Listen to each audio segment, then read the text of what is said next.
Boa noite e muito bem-vindos. Estamos a 37 dias das eleições presidenciais e hoje o Frente a Frente na RTP é entre Catarina Martins e Luís Marques Mendes. Muito boa noite aos dois e muito bem-vindos mais uma vez à RTP.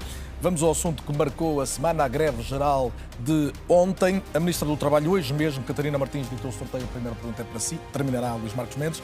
A Ministra do Trabalho convocou a UGT para retomar as negociações na próxima terça-feira. A pergunta é o mais concreta possível. Parece-lhe que é possível e útil, e sublinho as duas palavras, possível e útil, que haja um acordo entre o Governo e a UGT? Bem, antes de mais, muito boa noite. Cumprimentar Luís Marques Mendes, cumprimentar Carlos Daniel, quem nos está a seguir neste debate.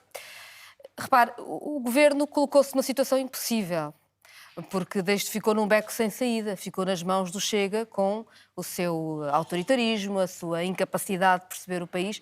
Eu acho que a greve foi um enorme sucesso, porque foi uma lição de unidade, uma lição de solidariedade, de gerações diferentes a lutarem pelos direitos, todas as gerações. Quando estão a lutar pelos direitos do trabalho, também estão a lutar por um modelo de economia melhor e, portanto, acho que é aqui uma força de um país que quer viver melhor e não numa corrida para baixos salários.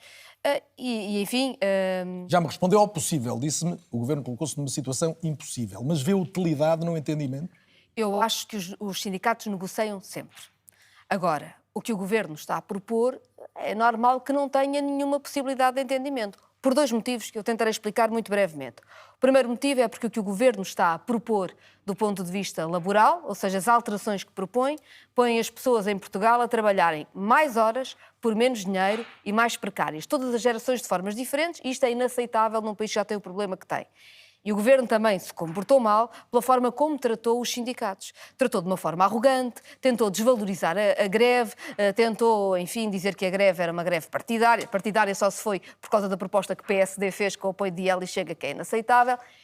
E quando fez uma contraproposta ao GT, conseguiu fazer uma contraproposta que ainda era pior do que o pacote inicial, que previa, por exemplo, que mesmo quem tem um contrato permanente pudesse descer de categoria no seu trabalho e, portanto, de salário. Portanto, o Governo colocou-se numa posição impossível, apresentando uma proposta que quem trabalha em Portugal não pode aceitar e, ainda por cima, insultando os sindicatos. E é por isso que eu acho que entendimentos são bons, sim, mas não sobre isto.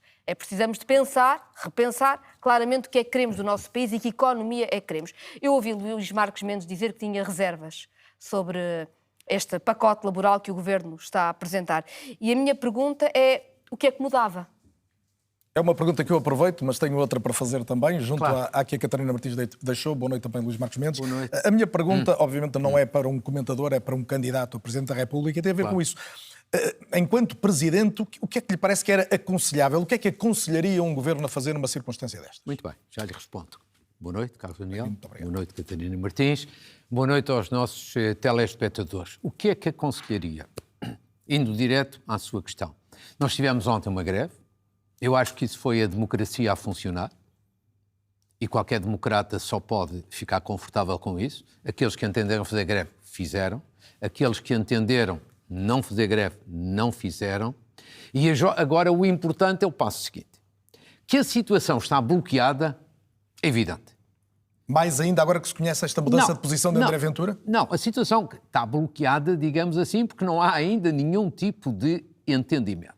Agora, eu acho que é possível haver um entendimento e acho que é útil para o país se houver um entendimento.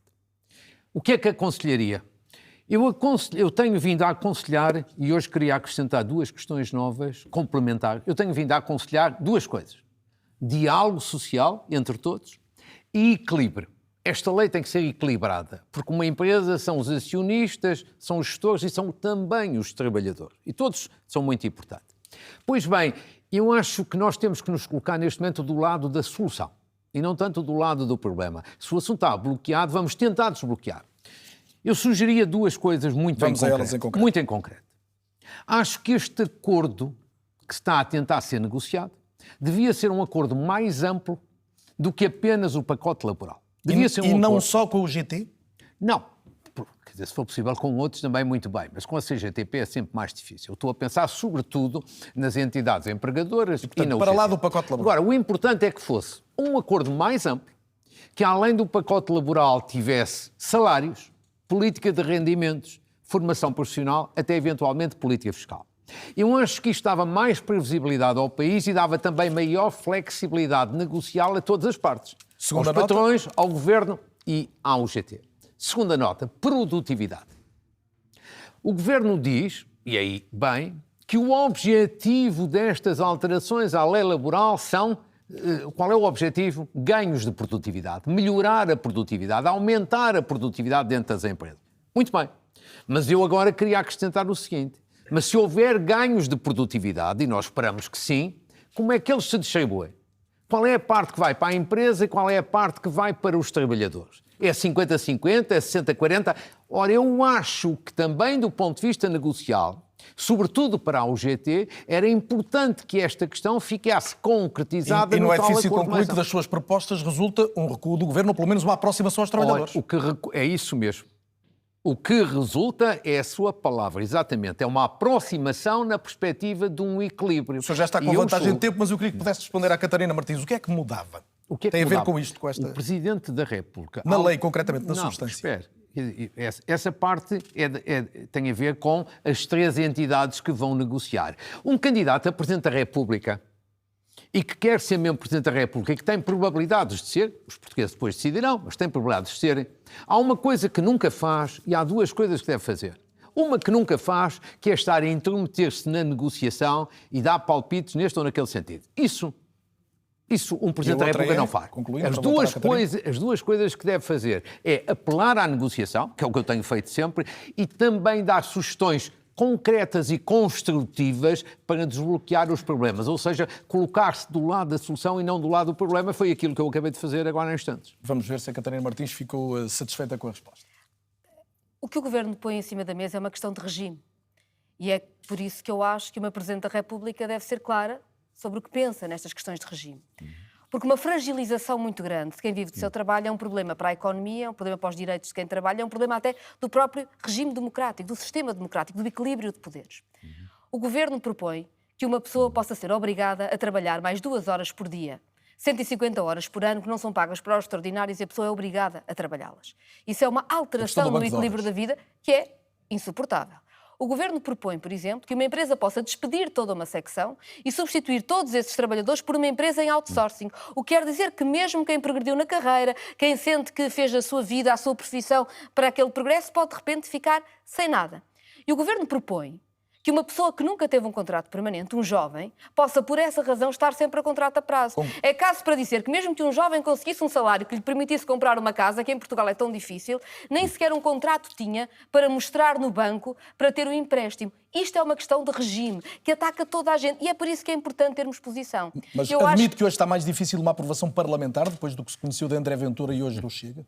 É mais difícil, mas também precisamos nos perguntar o que é que o Governo quer. Porque flexibilidade, muito sinceramente, é o que dão as plataformas, em que, na verdade, ninguém tem direito a férias pagas e ainda tem de pagar uma comissão à plataforma.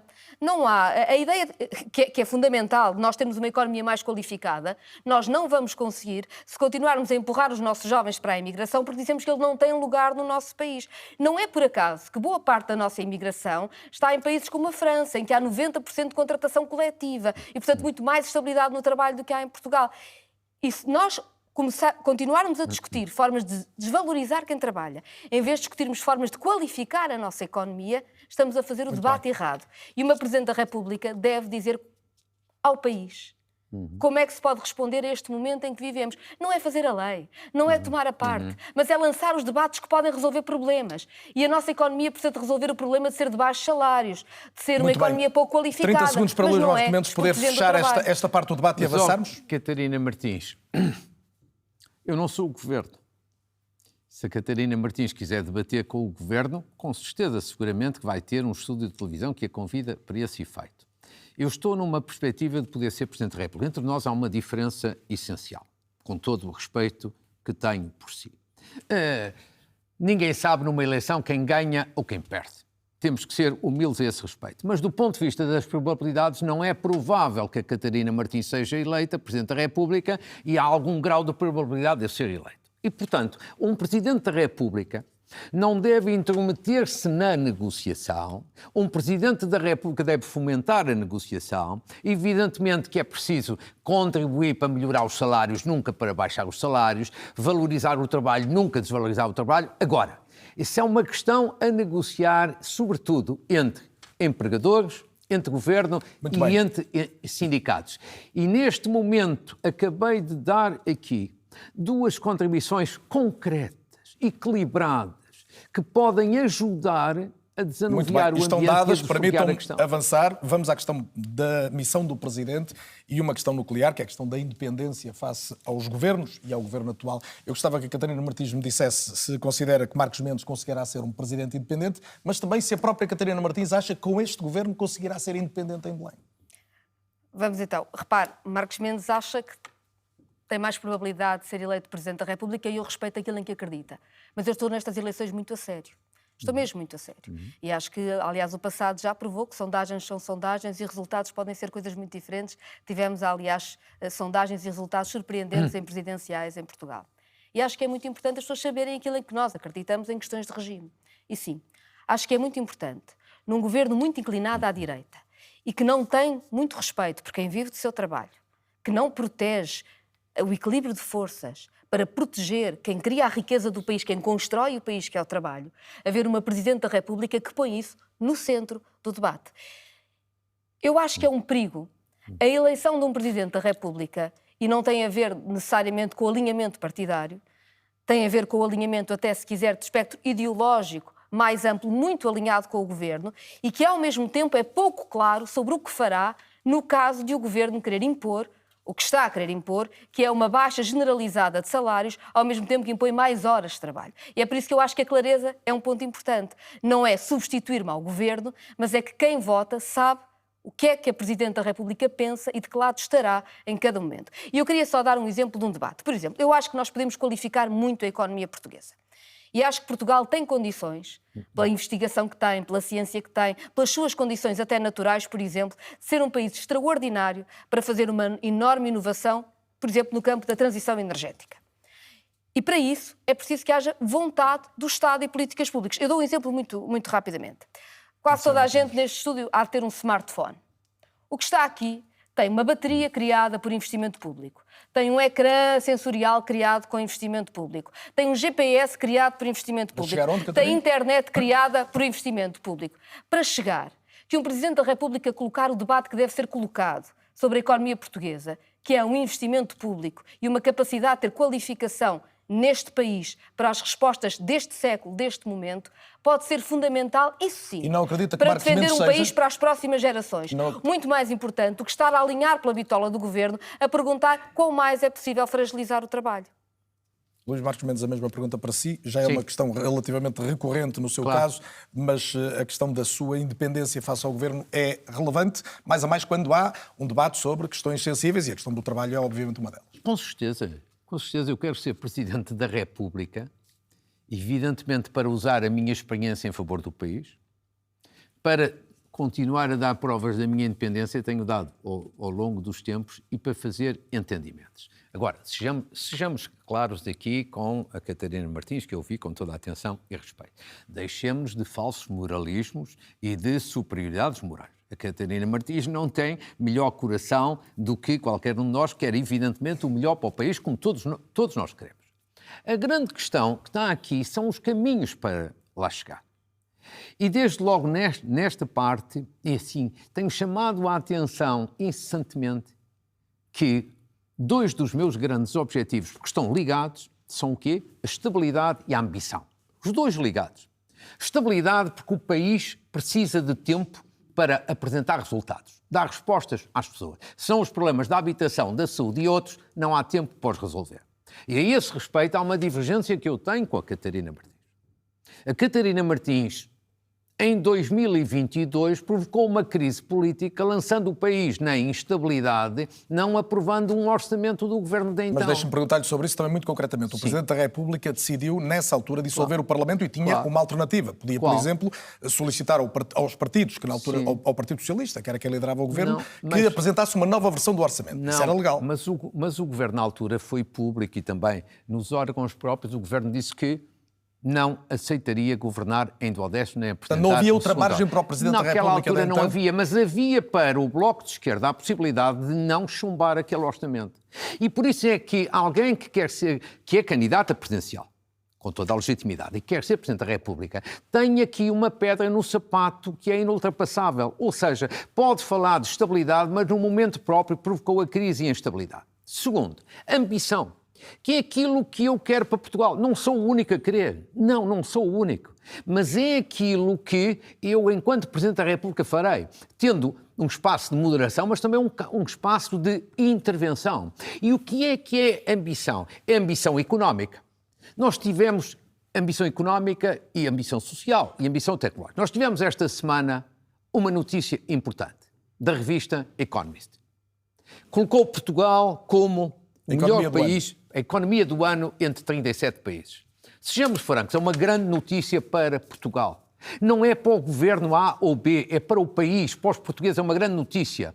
Prestigia Portugal lá fora, ajuda a elevar a autoestima nacional, isso é importante. Agora, não podemos ficar por aqui. Evidentemente que esta notícia foi importante, mas precisamos de fazer chegar os dados económicos até ao bolso das pessoas e estamos a crescer na ordem de 2% ao ano. Precisamos de crescer 3% ou mais por cento ao ano. Sobretudo em nome da componente social, a economia é instrumental para melhorar salários e melhorar pensões. Vamos manter este equilíbrio de tempos. Catarina Martins, sem embargo de poder referir-se a essa questão da economia do ano, eu gostava que me respondesse quanto é que vale para si a estabilidade política no sentido em que falava Luís Marques Mendes? Vale bastante no cumprimento da Constituição. Eu registro, por exemplo, que Marcos Mendes reconheceu em 2018 como eu cumpri tudo o que acordei e o governo de 2015 e 2019 foi um governo absolutamente estável. Eu cumpro o que está acordado. Mas registro também que Marcos Mendes vem dizer, e eu isso acho irresponsável, que faria o mesmo que Marcelo Rebelo de Sousa fez. Repare, nós tivemos eleições sucessivas em que o atual Presidente da República foi aliado de governos que decidiram fazer chantagens contra o Parlamento para provocar eleições quando lhes dava jeito. Aliado dos governos de António Costa. E acabou por fazer o mesmo de alguma forma com Luís Montenegro. E nós temos aqui um problema, que o nosso sistema é um sistema parlamentar. E os orçamentos de Estado não são moções de censura. Os orçamentos de Estado são decisões que é importante manter e em que é importante o Parlamento discutir a vida real das pessoas.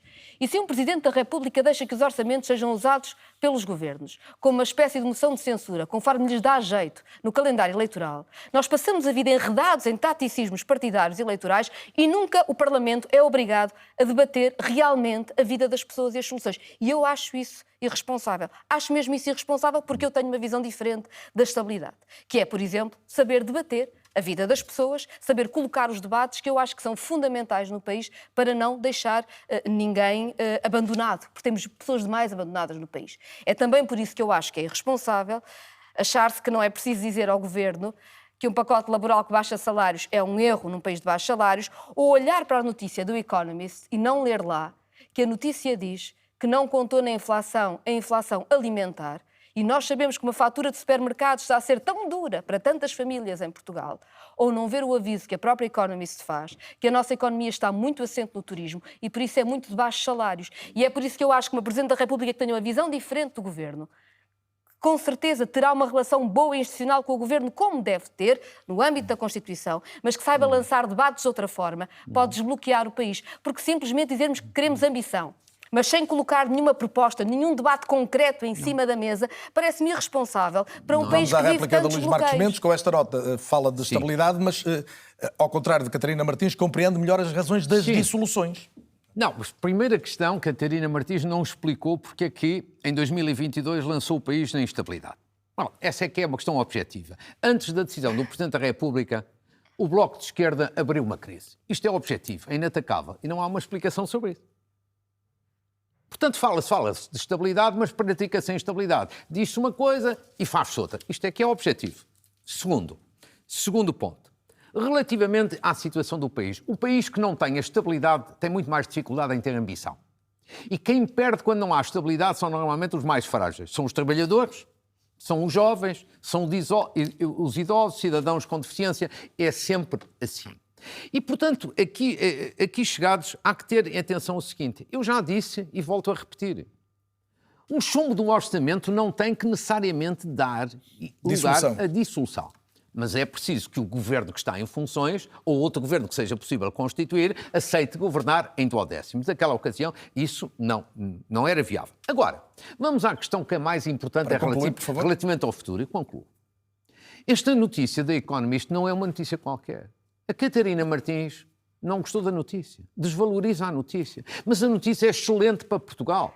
E até lhes vou dizer mais, evidentemente que há mérito aqui, com certeza do governo está em funções, como haverá algum mérito também do governo anterior a este. Deixe-me partir desse... Agora, o importante é isto. Repare, não sou eu, porque sou desta área política a dizer isto. Ainda ontem, ou anteontem, Manuel Caldeira Cabral, que foi ministro do Partido Socialista, escreveu um notável artigo no Expresso e mostra, mesmo contra a opinião de alguns economistas, como todos aqueles dados que levaram àquela notícia são muito importantes. Deixe-me juntar aqui um dado que é do dia de hoje. Foi lançado um novo indicador do Banco de Portugal sobre o saldo migratório em Portugal, que dá conta de que a entrada de trabalhadores estrangeiros em Portugal caiu cerca de 40% na segunda metade de 2024, até por causa da atividade económica, do crescimento da economia, mas também das contas da Segurança Social e, obviamente, do próprio mercado de trabalho. Eu gostava da sua leitura sobre este facto, uma vez que parece haver uma relação relativamente clara com o fim da declaração de interesses decidida pelo primeiro governo Montenegro, que foi em junho de 24 e, portanto, logo a seguir a esta inversão de tendência. Isto preocupa-o?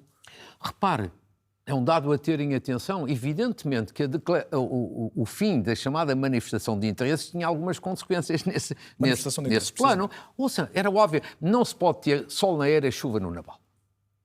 Era importante naquela ocasião pôr alguma ordem na questão da imigração. Mas este número não obriga a repensar e a pensar em reabrir de alguma maneira as portas? Mas também as novas regras, designadamente a chamada Via Verde para a imigração, começam agora a desenvolver-se. Foi criado um modelo que é muito importante entre parceiros sociais, grandes empresas em geral e também o Estado, para a chamada Via Verde para a imigração. Ou seja, uma entrada, mas com perspectivas de regulação e de integração. Mas essas medidas levam um tempo a ter resultados. E, portanto, esses dados que você apontou são importantes para serem acompanhados, são importantes para serem monitorizados. É uma diferença muito grande, permita-me dizer, 20 mil novas entradas na segunda metade de 2023 para 12 mil em 2024. E é aquilo que eu digo.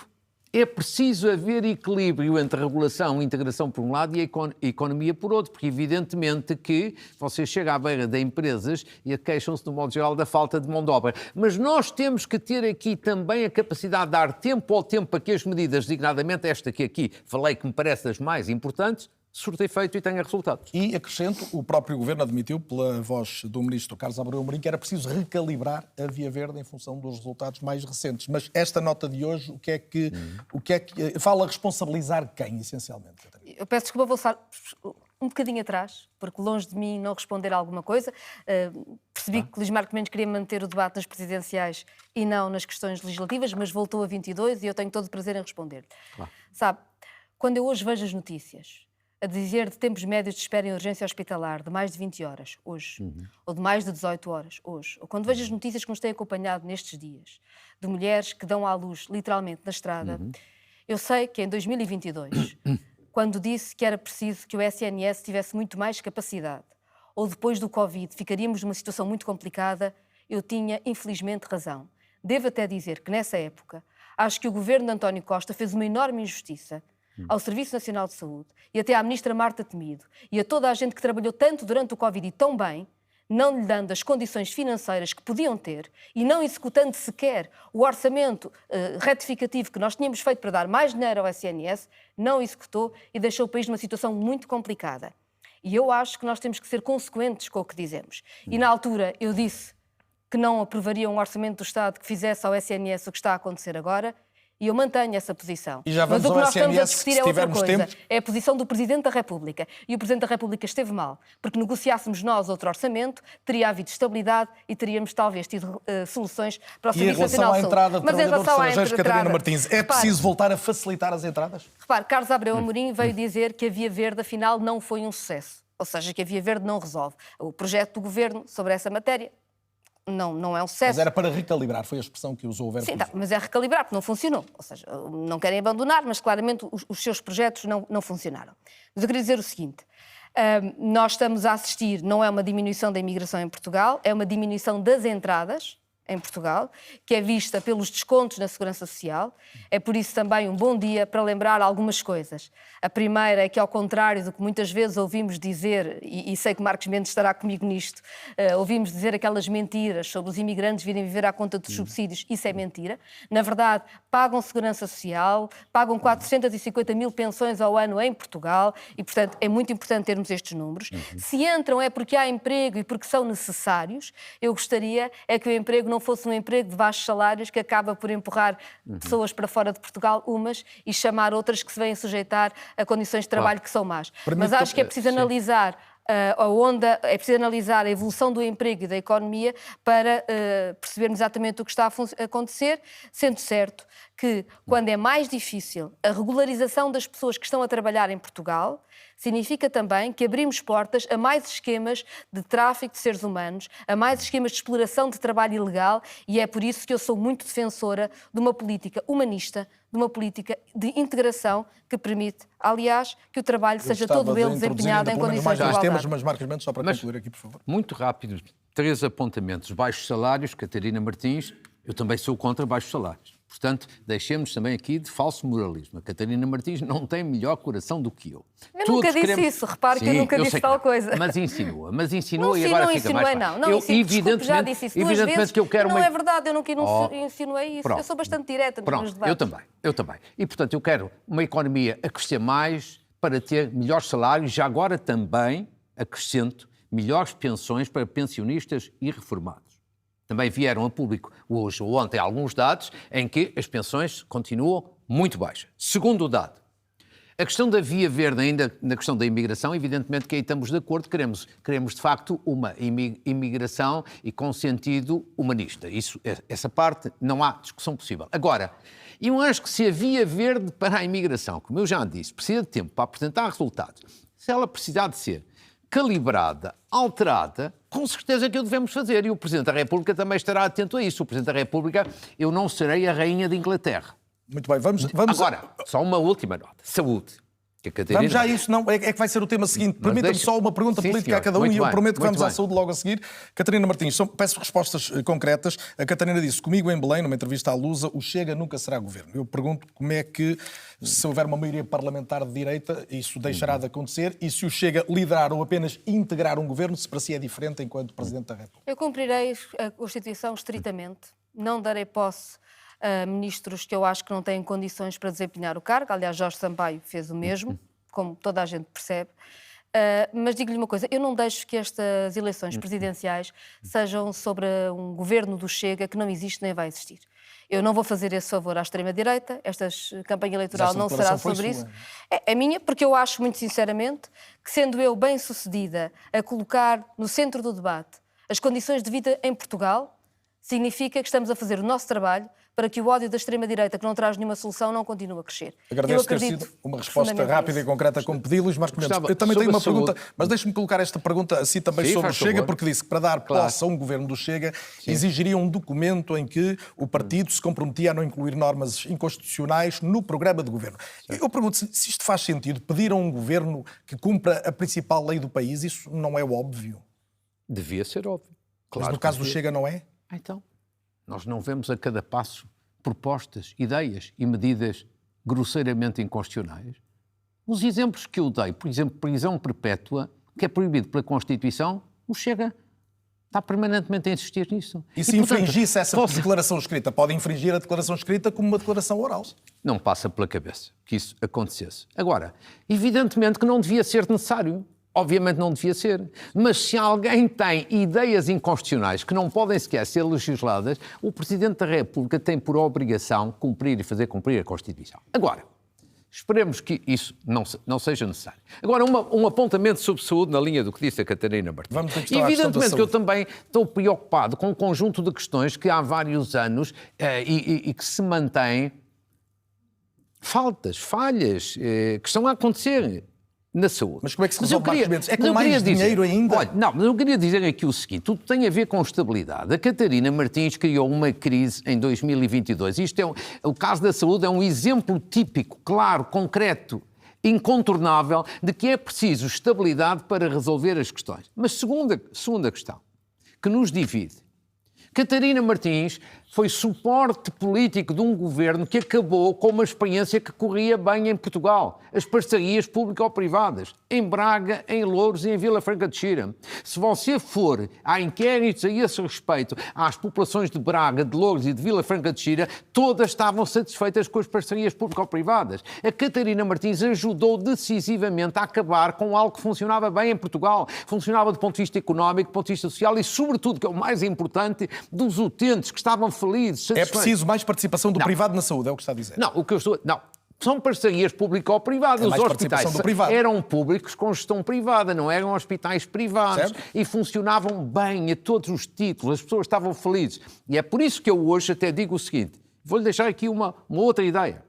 Eu não estou aqui, isso é a decisão do Governo, se quer, deste ou de qualquer outro, se quer voltar ou não voltar às PPPs. Eu não me meto disso. Agora, acho que era de alimentar bom senso, que um Governo pensasse o seguinte, se as PPPs funcionavam bem, mesmo agora não voltando a instituí-las, ao menos vamos aplicar no setor público, nos hospitais públicos, aquilo que eram instrumentos das PPPs que davam bons resultados. Catarina Martins, a sua visão sobre uma saúde que gasta mais 70% do que gastava há 10 anos e cujo orçamento está acima de 17 mil milhões por ano.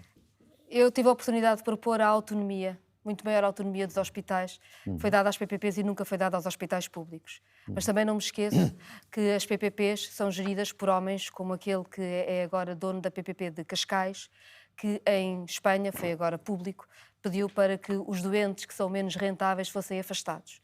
E é por isso que é perigoso, porque nós não podemos ter hospitais que funcionam bem porque se negam a tratar doentes que são menos rentáveis. O SNS tem que tratar toda a gente, mais e menos rentável, e deve ter autonomia para funcionar bem.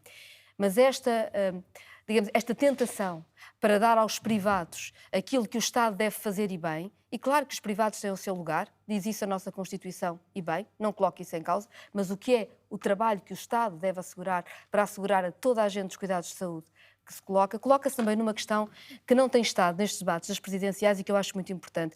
Eu intuo que hoje há muitos reformados, pensionistas também a verem este debate. E é preciso saber que há um projeto europeu da comissária Maria Luísa Albuquerque para que uma parte das pensões vá automaticamente para fundos privados que comportam muito mais riscos para as pensões. E quando chegar a Portugal a decisão de como é que nós vamos encarar estas recomendações europeias e regras europeias, eu acho que é muito preciso ter uma Presidente da República com completa autonomia face ao Governo e que assuma a responsabilidade de proteger as pensões em Portugal. Porque nós sabemos que os fundos privados não têm garantia e tantos deles deixaram os pensionistas sem nada. Um tema que a Catarina Martins já tinha trazido a esta campanha e também sabemos, aqui reitera, e eu tenho que colocar a última nota. E também sabemos que têm tido muito menos rentabilidade do que os públicos. Só para dizer isso, os fundos públicos têm-se provado muito sólidos em Portugal. Estamos a 3 minutos do final do debate, não podemos deixar de falar da Europa e do mundo, até porque há um Conselho Europeu decisivo para o futuro da Ucrânia na próxima semana, nos dias 18 e 19. António Costa, o Presidente do Conselho Europeu, teve até uma expressão curiosa, dizendo que sabe quando começa este Conselho Europeu, mas não quando acaba, porque tem que acabar com uma decisão quanto à ajuda à Ucrânia. Como saberão todos, a questão da ajuda pode ser resolvida com o recurso ao dinheiro russo, congelado maioritariamente na Bélgica, mas isso implica uma partilha de risco, no qual Portugal, por exemplo, pode ser chamada a assumir 3 mil milhões, a somar ao que já gasta em defesa. O que lhe pergunto, Catarina Martins, começo por si, que a última palavra é de Marcos Mendes, se lhe parece que faz sentido Portugal assumir mais esta responsabilidade, quando já está a fazer subir claramente a sua percentagem do PIB em relação à despesa com a defesa. Nós estamos a viver uma situação internacional muito complexa e muito diferente de tudo o que conhecemos. E, portanto, seria uma irresponsabilidade continuarmos a ler o mundo com os lentes do passado. Nós temos neste momento um presidente norte-americano a tentar impor à Ucrânia um projeto que é o projeto de Vladimir Putin e que tem uma estratégia para a segurança nacional que mostra, que descreve a Europa como inimiga e diz claramente que quer apoiar as forças de extrema-direita na Europa, portanto uma ingerência clara, o que significa que nós na Europa precisamos claramente ter uma posição sobre a própria segurança europeia e precisamos ter uma posição de autonomia e de caminhos para a paz muito clara. Isso far-se-á seguramente com solidariedade para com a Ucrânia. Eu estive em Kiev, não sei se esteve, mas é muito impressionante como há todo um país solidário, mesmo quem tem diferentes posições políticas contra a invasão russa. Eu acho que nós devemos essa solidariedade. E essa solidariedade é também uma solidariedade mas ela tem um preço, de reestruturação do país e de reparação. É muito dinheiro. E de reparação. Eu acho que é possível estudar os mecanismos jurídicos certos para que a reparação também seja feita com ativos russos. Porque a Rússia tem de ser chamada a pagar a reparação da destruição da economia que fez. E isso não será feito se nós acharmos que a paz na Ucrânia, que é tão necessária e na qual temos que estar tão empenhados, porque é mesmo preciso uma negociação para a paz, se faz com a União Europeia num papel subalterno à espera das decisões de Trump e Putin. Está quantificado também o dinheiro de que a Ucrânia vai precisar, são 70 mil milhões em cada um dos próximos 2 anos. Sim, serei muito breve, porque no essencial eu também concordo e subscrevo o que Catarina Martins disse. Primeiro ponto, muito breve. Acho que devemos ter com os Estados Unidos, apesar da situação ser muito difícil, continuarmos a ter uma relação de diálogo o mais franca e aberta possível, embora cada um impondo, a Europa impondo as suas posições. Ainda esta semana o Papa Leão XIV apontou isso. Dialoga. Acho que isto é essencial, apesar de eu concordar, é o pior momento da relação entre a Europa e os Estados Unidos desde a Segunda Guerra Mundial. Segundo, a Europa tem que dar uma resposta. E a melhor resposta que a Europa tem que dar é investir ela própria em segurança e defesa, coisa que não fez durante anos a fio. Terceiro, total apoio à Ucrânia, sobretudo nesta negociação para a paz. Uma derrota da Ucrânia é uma derrota da Europa e nós temos que estar totalmente solidários com a Ucrânia. Quarto e último ponto. Portugal tem de gastar mais dinheiro para estar nesse esforço. Quer dizer, no quadro da NATO, decisões nesse sentido, temos que ir acompanhar de forma gradual, mas temos que acompanhar esse esforço. Finalmente, eu julgo que podemos estar muito próximo de uma decisão sobre os ativos russos, muito próximo, apesar das dificuldades da Hungria, da Eslováquia e, por outras razões, da Bélgica, mas tanto quanto eu sei, na base do artigo 122 do Tratado da União Europeia, podemos estar próximo de uma decisão e isso vai ser muito importante. Temos que concluir, certo? Vamos concluir. Já está agora com 10 segundos de vantagem. Tenho de ter 30 segundos sobre um tema radicalmente diferente, mas não posso deixar de falar disso hoje, e acho que a Catarina Martins vai concordar também, que tem a ver com a democracia e tem a ver com a venda de jornais no interior do país. Como sabemos, está um problema sério de os jornais, sobretudo em papel, poderem não chegar a vários distritos do interior. Os diretores dos jornais todos escreveram uma carta aberta e é por isso que eu acho que essa carta tem que ser saudada e tem que ser feito um apelo ao Governo para que invista a tomar uma decisão nesta matéria, porque isto não é despesa, é investimento pela democracia e pela coesão territorial do interior. Catarina Martins, foi um gosto tê-los esta noite na RTP, mais um frente a frente a caminho das presidenciais. A RTP mantém-se a acompanhar em permanência este percurso que nos levará a 18 de janeiro, amanhã com mais um debate aqui entre António Filipe e André Ventura. Já a seguir, o rescaldo deste frente a frente com o João Adelino Faria na RTP Notícias. Boa noite, bom fim de semana.